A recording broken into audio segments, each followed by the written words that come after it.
What is up, YouTube? UFC 316 Merab vs.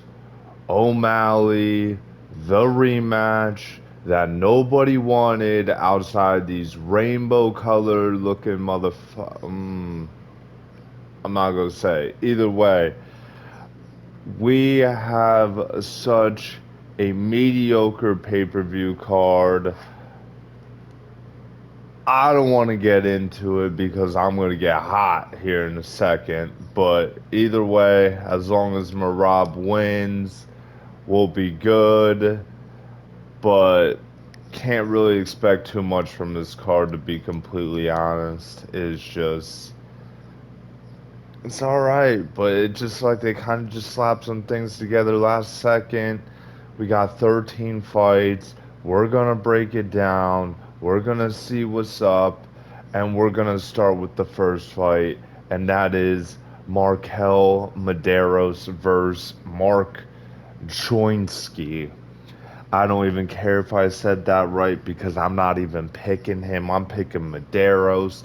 I'm going based off of the guy that's fought in the UFC a couple times. I've seen this Choyinski guy is undefeated. However, I've never heard of him. Therefore, I don't think the level of competition he was facing is that good. Now, do I think Medeiros is that good?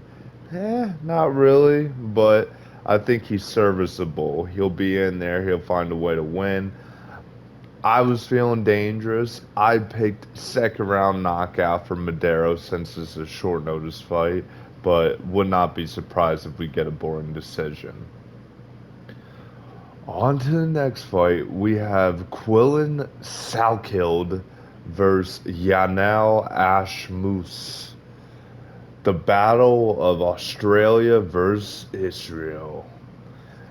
I'm going with Ashmus by decision. I think you can pick either fighter in this. I think it is about a 50-50 fight, maybe a 55-45 in either direction. I'm just going based off of the veteran. He's only fought in the UFC a few times actually. I don't even think he's that good.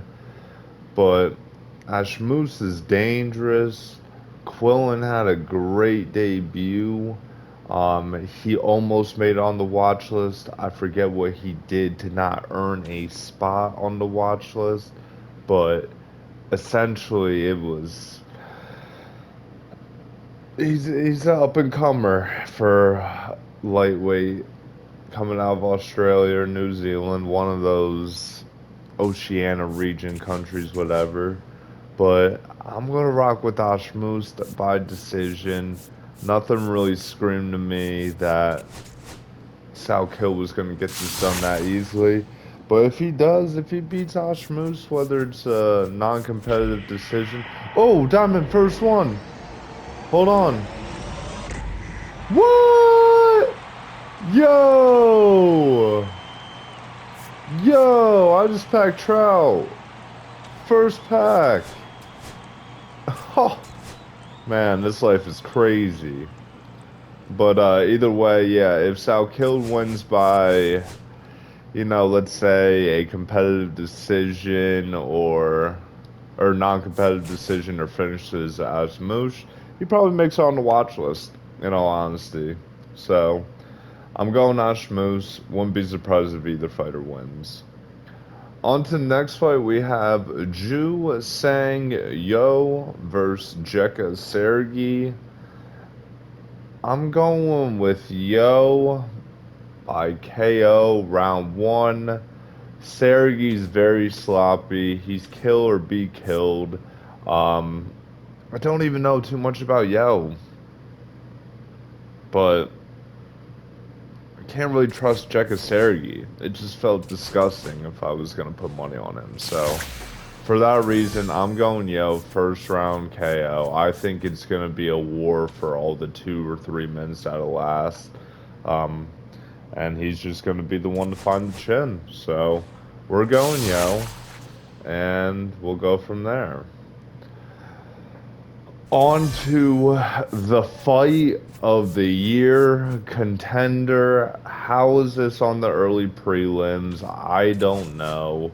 We have Ariane Lipski da Silva versus Kong Wang. Diamond again. Oh, yo, we're hot. Come on. Ah, it's trash. But yeah. I predicted this before I saw Lipsky missed weight by 6 pounds. Um, it is baffling to me that that's even a thing. I understand maybe a 2 or 3 pound weight, like weight cut miss, whatever pound limit. But this is kind of ridiculous. And even though I want Ariane to win because she's hot and actually, I don't even know if that's why I wanted her to win, but like I'm tired of the Kong Wang hype. It's like she got fraud checked by Gabriela Fernandez, you know what I mean? Like I don't know. But yeah, Lipsky I don't think hangs in the pocket with her. I don't think Ariane subs her. I've gotta go with Wang, but I'm going Wang decision. I think Lipsky stays in there, and Wang doesn't get the finish, but it's a very clear 30-27, 30-26 type thing. So we'll see what happens with that, but it's so sketch to put money on Ariane here, even though I do not think Kong Wang is that good. So. We'll see what happens though with that. Like I said, fight of the year potential for sure. Not really, but on to the next fight. We have Chaos Williams versus Andreas Gustafsson. Going Chaos Williams. I think this card, unless I'm forgetting what I picked up at the top, I'm going with the guys that have fought in the UFC for a while. Not trusting these young guys or these guys that they're bringing in short notice. We're going with guys that have been in there, done that, got wins in UFC, and for that reason, that's why I got to pick Chaos, even though it is on short notice. I do not think Chaos is gonna finish him though, even though I think this guy is pretty scrappy in Gustafson. But I gotta go with Williams by decision. I think he just kind of does enough. I could see 230-27s and 29-28 in there, just kind of keeping them at range. Just flicking out the jabs, the 1-2s the whole time. So I'm gonna go with Chaos Williams in this regard by decision. I'm not seeing a finish. I'm seeing like a fight where we can look back and be like, wow, this Gustafson guy has a chin, or he's here to stay, kind of, or it's just short notice fight. I don't know, but we'll see what happens. I've got Williams by decision. Oh, I forgot this fight was on the card actually, but this is a fight I'm kind of intrigued with just how shit heavyweight is, and it's Sergey Spivak versus Waldo Cortez Acosta. Um, Even though I never really cheer for this guy because I think he's kind of a clown and I don't think he is really that good. I want or call what is his name? Waldo Cortez Acosta to win. I'm betting him to win, but now that I think about it, I'm kind of sketched. I think there's 100% a reality where we see Sergey Spivak hold down Waldo Cortez Acosta for 15 minutes. And Cortez Acosta isn't dangerous enough where if he's held down for 13 minutes, in 2 minutes he might find a finish. He's not like that. He's not like other heavyweights. And I'm not even saying that really in a good way. It's literally he just stays at range. He's flicking leg kicks, flicking jabs. He's just kind of he's point fighting in a way. And I wouldn't say there's nothing wrong with it. It's just like, eh, with how he acts, with how arrogant he is. It's just like you're not that good, bro. But I do hope he beats Spivak. I don't want to see Spivak still end in like I think Spivak's like number 7 in the world right now. let's get like some new guys in there, you know, even if it's just lay up legacy for Aspinall, because that's probably what his whole heavyweight career is going to be until we get like some real good guys. But yeah, I think I gotta go with Cortez Acosta by decision. I trust him. I think higher IQ. I think he will be able to stuff the takedowns. Um, Spivak doesn't even have that good of entries from what I remember. He just kind of gets into clinch with you and then finds a way to like get you down from there. But you know, I'm gonna trust in Waldo Cortez Acosta, who, like I said, I do not think is that good, but you know, higher IQ, serviceable. I'm also kind of hoping for it too, for the sake of the division. On to the next fight, we have Azamat Mirzakhanov versus Brenson Rabibaro. Um, I think this is such a skill difference. I don't know how this fight got made. I'm assuming Azamat was supposed to fight someone else and they pulled out. I don't think it was Krylov, I think someone else, but yeah, I'm gonna go with Mirzakhanov for round one KO. I'm starting to think that might not happen and it might be a two or three, but you know, I do think this is a massive skill difference. I don't think Brenson Rabibaro should even be in the UFC. I wonder if his brother's still in the UFC, who's arguably even worse. But yeah, I gotta go with Mirzakhanov by first round KO. It's just Mirzakhanov should be fighting a top 10 guy right now, and Rabibaro should be fighting a guy that is on the same level as him, probably on a two-loss streak, about to get cut from the UFC. So I don't really see it. I mean, I do think there might be a world where Mirzakhanov is going to play with this food and not really go out there and just get the finish right away and just trying to get like an easy win by just, you know, staying out of range. You know, well, we'll see. We'll see what happens. But I got Mirzakhanov by first round KO. On to the next fight. This is like arguably sleeper of the card. These are two guys that I've really liked at flyweight, even though Bruno Silva took a long hiatus before that no cop fight, I think it was. Or maybe he fought before that, but like before that he had like a 2 or 3 year layoff. Whoa! Oh! Give it. Oh, dang, bro. Oh, they got me again. Oh man. Yeah, so I really like both these guys. I do worry about Bruno Silva a lot after all the damage he took in that cop fight. Like Manel Cop literally best I've ever seen him by far. Like he really looked like he was that good, man. So then that was 6 months ago, I'm pretty sure. That was on that Tampa card to end the year. So I like Van a lot. I think his takedown defense is improving a lot. The fact he is still very young, I wouldn't even say it worries me, but it's something that I kind of will use against him. But I mean, this guy probably is a top 10 boxer in the UFC already, if not top five. Like he is that good with his hands.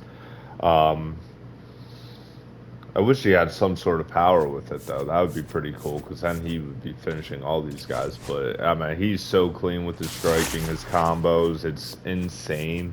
I think. Oh my gosh, again! Oh gosh, what are they doing to me? This game hates me, man. All right, but yeah, I think, like I said, Van striking is really good. Doesn't really have offensive grappling. Can kind of hold his own though, and you know, stuff in takedowns. Submission defense, I think, is kind of decent. He's improved from that Charles Johnson fight, which is good, but I think this is a decent step up in competition, even though I do not know what Silva's going to look like after that crazy war he was in last fight. I'm still gonna go Van decision just because I am gonna start to question the durability of Silva. I can see a 29-28 across the board. I can see a split, but I think Van's gonna get it done, and uh, I wish I could say he's gonna make it look easy. I don't think he's gonna make it look like how Manel Cobb made it look, but I think he's gonna look really good out there, and people are gonna start saying he deserves top 15 again. Or no, I think Bruno Silva's 13 or 14, so that he should hop back into the rankings then with a win like this. All right, and then on to the next fight, we have Vicente Luque versus Kevin Holland. This is a really tough fight to predict. Um, I 100% worry about the chin of Luque. After that Jeff Neal fight, it's so clear he cannot take damage the same way anymore. Um, I think.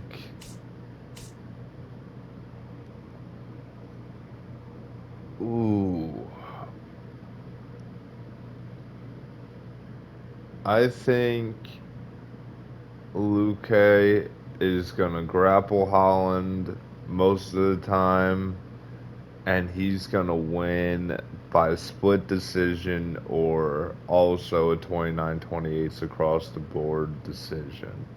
I think it's gonna be similar to the RDA fight where, he's just playing it safe. But yeah, I don't. Holland is definitely better at welterweight. However, I can't trust him to get a knockout, even if it's against Luque. Like, I can 100% see a world where that happens, but I can't really trust it like that. I'm gonna trust in Luque, just to sneak one out and do it from his, I guess, technically home crowd. I mean, he was born in New Jersey, but I don't think he lived there. So, on to the next fight. Banger of a fight. Cannot wait to break it down. Or actually, no, it could be boring. I can see a world where this fight is boring too. But we got Mario Bautista versus Patchy Mix. I don't know how, I meant, Bautista, he got lucky that it was Patchy Mix. I mean, I saw there were talks that it was supposed to be Pavlovich. I heard Fedor was coming out of retirement to fight this guy. No, instead he's going to be fighting a guy that's his size. But Patchy Mix, I think, is probably one of the better signings that they got from, the Bellator PFL League type thing. I think I think he definitely has a chance to be champion. I don't think he beats someone like Merab. I think he struggles against Jan and O'Malley, but could win. Um, I think he beats Mario Bautista.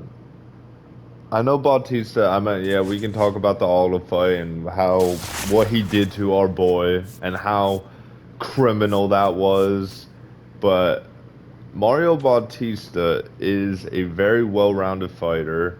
He's really grown into his own the past couple years. I think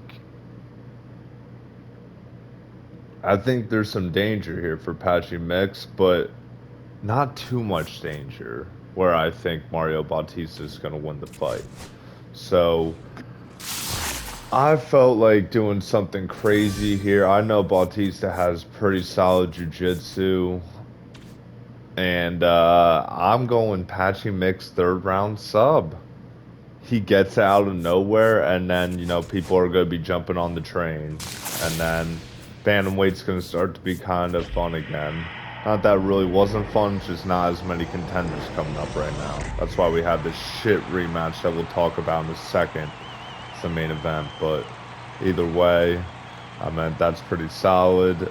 hopefully Patchy can win and just make his way up the rankings and get rid of Mario Bautista. You know, what he did to Aldo was criminal. If that man ever steps foot in Brazil, you know, he might not see another day. Probably not. I don't know. Either way. On to the next fight, we have Kelvin Gastelum versus Joe Pyfer. This is like arguably the easiest fight, in my opinion, to predict on the card. I think Joe Pyfer goes out there and just destroys him. I think Kelvin gets out of the first round, though. I think gets into round two, and then Pyfer just ends it like right as round two starts. So it's gonna look messy for Kelvin.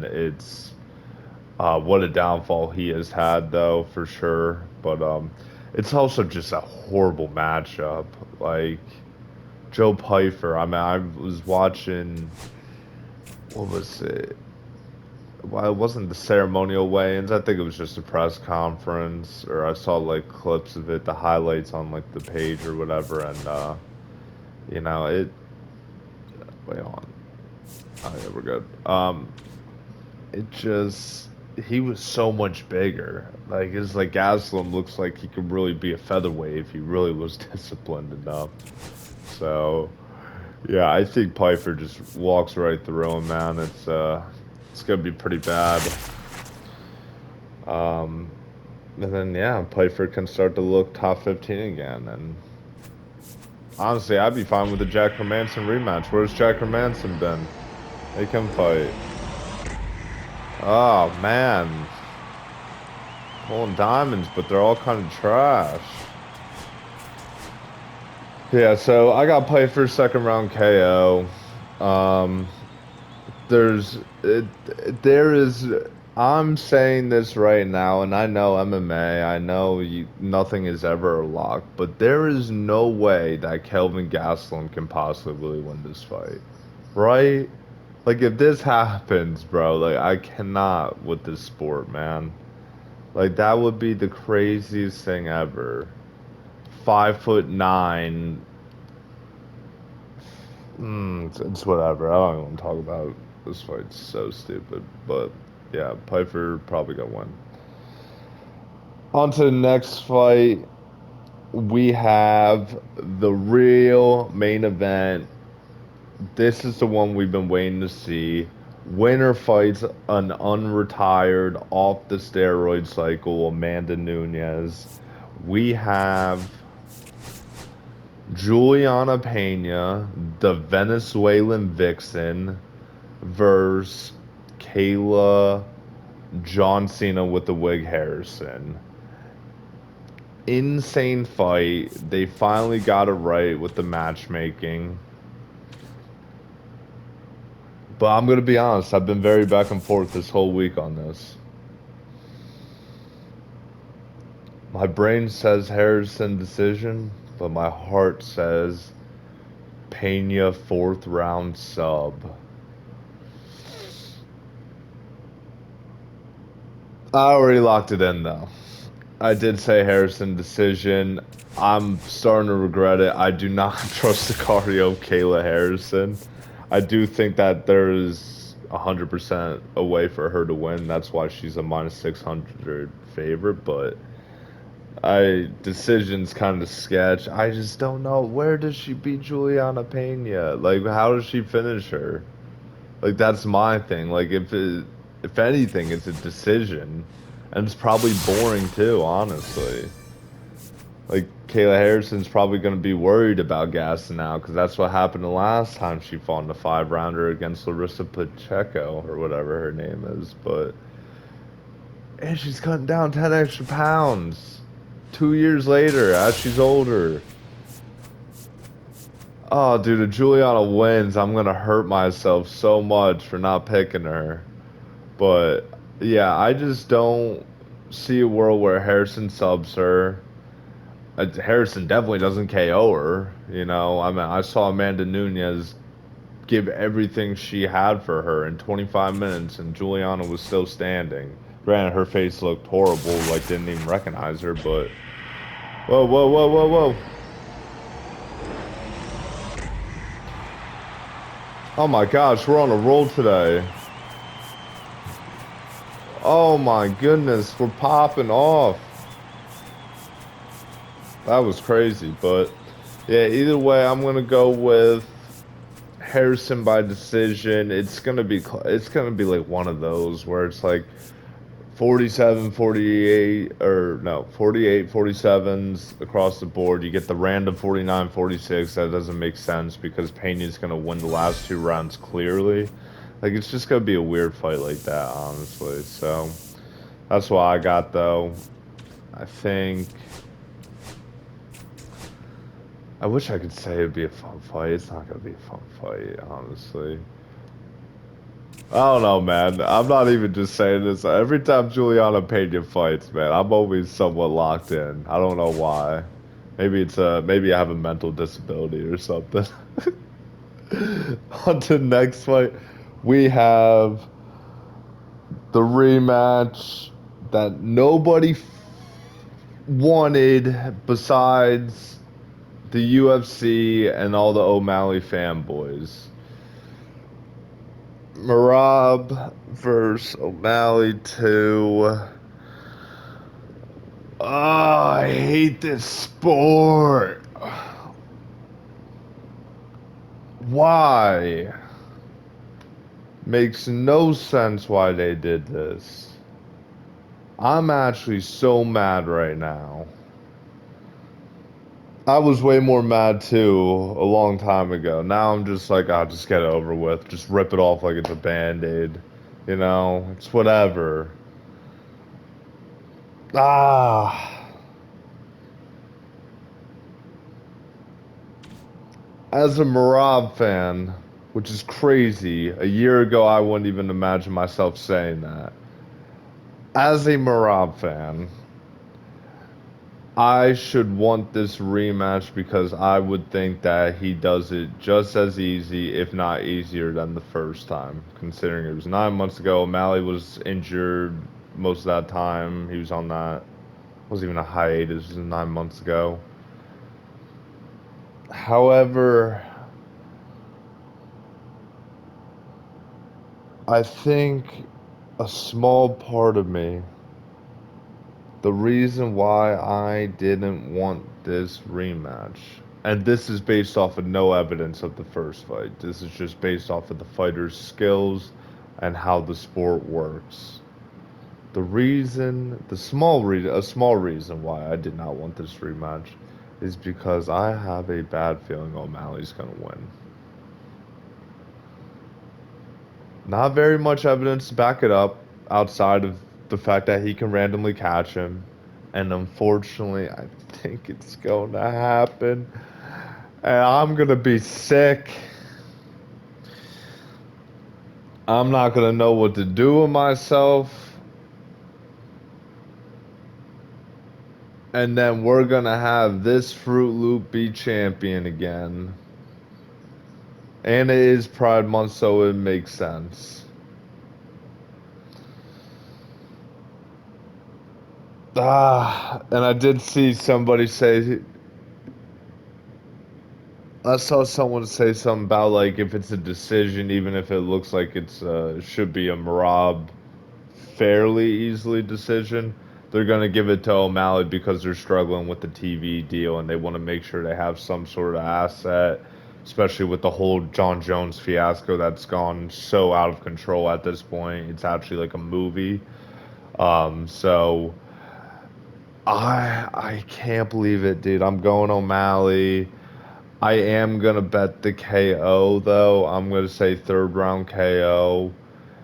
He's just gonna randomly catch him, and I'm gonna be sad. And this is like also why I didn't want people to start calling Marab the GOAT of bantamweight. Don't get me wrong, he has arguably the best like 5 fight win streak in terms of name value of all time. However, he only had one defense, and I guess I'm trying to take the bias out of it. I guess you can argue that Umar won that fight. And even though O'Malley fight was kind of close, I guess I had I think I initially have 48, 47 for Merab, and then when I watched it back, I had 49, 46. Obviously, fifth round O'Malley. I think one, two, and four were Merab's. I think three was a toss up from what I remember. But yeah, it's just I hope I'm wrong. I would love to hop back on for the recap and be like, I was wrong. Merab won. It was awesome. So hyped, but unfortunately, man, I'm not feeling it. I've been watching this sport almost consecutively for 4 years. I know how this stuff works.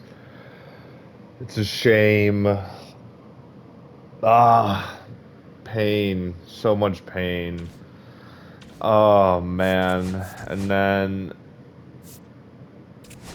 if O'Malley wins, they're not like and this is another reason why I don't want this fight. And now I'm about to go on a tangent. It's because if O'Malley wins, there is no way they give Merab a trilogy, especially not right away like how they did O'Malley. There is no shot they do that. Another diamond, come on, give me something good. Cal Riley? Yeah, I know it. Well, it's supercharged. Um, there's no way that they give Marab the immediate trilogy. There's just no way. They'll look to make the more fun matchups, and because I don't even know if Marab and Sean trilogy would sell more than a Jan rematch or even a Sandhagen fight might sell more. I don't know. I don't know what kind of goes into all of that, but I cannot see the UFC being like, oh well, let's risk it again. Let's throw O'Malley back in there with probably his worst matchup in the division, risk him losing, and then I don't know. It's so annoying, man. The sport sucks. I hate it. I'm gonna transition to badminton or something. I don't even know. Like, it's just so annoying how this shit happens. Like it should not be happening. That's the worst part too. But it's the world we live in. It's ridiculous. I hate it. I want Marab to keep winning because it's just gonna make the UFC more mad, and that's what's kind of funny about it. Um, but I don't know, man. I think O'Malley's gonna be the one to do it after just one title defense too. How did they give him another shot after one title defense? He's only sold 350,000 pay-per-view buys against Aljo. The Miami card I heard actually did decent when he faced Cheeto, but that card was also stacked. Like they had to stack that card for him.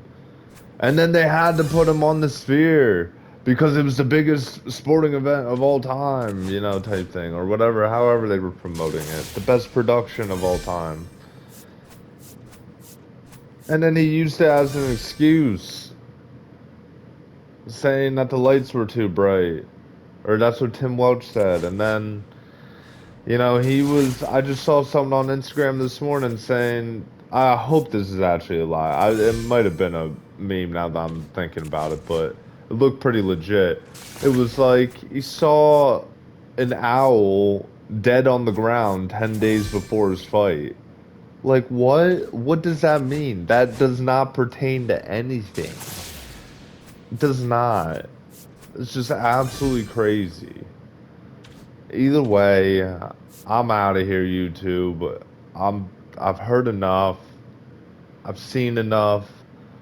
We're rocking Marab, and even though I picked against both of these fighters, I will be throwing in a Marab and Juliana parlay because I am a dirty, dirty dog, and that's how life is. But other than that, YouTube, that is it. I'm done. I quit this life. It is what it is. Or hopefully, I will be back on to tell you good news. Goodbye, YouTube.